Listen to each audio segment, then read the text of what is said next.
Hi friends, आप लोग कैसे हैं।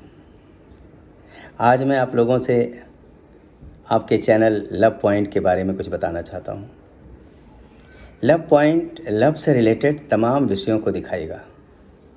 इन विषयों में डायलॉग्स हो सकते हैं, छोटे छोटे सीन्स क्रिएट किए जा सकते हैं, कुछ कोट्स हैं जो बोले जाएंगे, छोटी फिल्में इस पर शूट करके दिखाई जाएंगी, कुछ गाने होंगे जो ऑडियो होंगे उन पर हम कुछ एआई वगैरह से करके दिखा सकते हैं और कुछ शूट किए हुए गाने होंगे।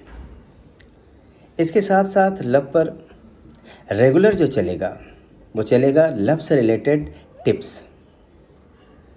आपको समय समय पर इनकी टिप्स मिलती रहेंगी। अगर आपको लव से रिलेटेड कोई क्वेश्चंस हों, क्वेरीज हों तो आप हमसे पूछ सकते हैं।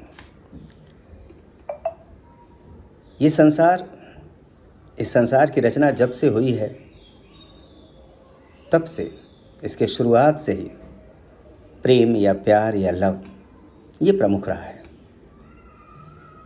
ईश्वर ने मानसिक सृष्टि रचनी चाहिए, वो सफल नहीं हो सकी। मैथुनी सृष्टि शुरू हुई और प्रेम शुरू हो गया। इसलिए कुछ लोग जो ये कहते हैं कि सच्चा प्यार वो होता है जिसमें शारीरिक मिलन नहीं होता, वो प्रेम के बारे में पूरी तरह से अपरिचित हैं। संयोग और वियोग दोनों प्रेम के पक्ष होते हैं। प्रेम मात्र किसी से स्नेह करना नहीं होता। प्रेम आपके आत्मिक मिलन, आपके मानसिक मिलन, आपके शारीरिक मिलन का होता है। जब एक समूचा व्यक्तित्व दूसरे समूचे व्यक्तित्व के साथ पूरी तरह से सराबोर हो जाए, उनमें कोई भेद न रहे, न ही मानसिक, न ही शारीरिक, न ही आत्मिक, तो वही सच्चा प्रेम होता है। कुछ लोग कहते हैं कि राधा का कृष्ण से जो प्रेम था उसमें सेक्स नहीं था। नहीं जानते। राधा का वर्णन जयदेव की गीत गोविंद में हुआ है। ऐसे लोग गीत गोविंद पढ़ लें तो उन्हें पता चल जाएगा। राधा और कृष्ण के बीच में कुछ भी अधूरा नहीं था, कुछ भी अज्ञात नहीं था। दोनों एक दूसरे के थे।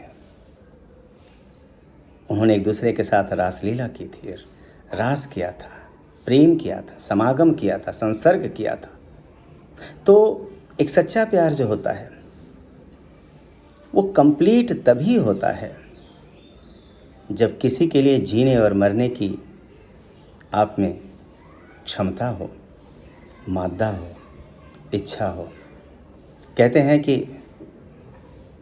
प्यार की शुरुआत होती है आकर्षण से, अट्रैक्शन। अट्रैक्शन के बाद सेकंड स्टेज आती है इन्फैचुएशन।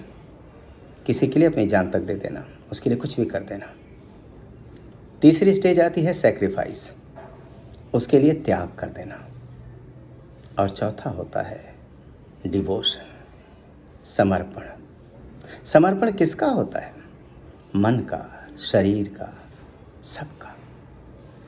जब सब एक दूसरे से मिल जाते हैं तब प्रेम पूर्ण होता है, संपूर्ण होता है। इटर्नल लव जो होता है वो वही होता है जिसमें दो आत्माएं एक दूसरे से जन्म जन्मांतर तक मिलती रहें, प्रेम करती रहें। तो हमारे इस चैनल पर लव पॉइंट पर समूचा प्रेम दिखाया जाएगा। प्रेम से संबंधित तमाम बातें आपको परोसी जाएंगी। तो आप लोग, अब इंतज़ार की घड़ियाँ आपके लिए ख़त्म हुई हैं। अब हम रेगुलर बेसिस पर लव पॉइंट पर आपके लिए आपके लायक कंटेंट लेके आ रहे हैं। आप उसे देखें। धन्यवाद।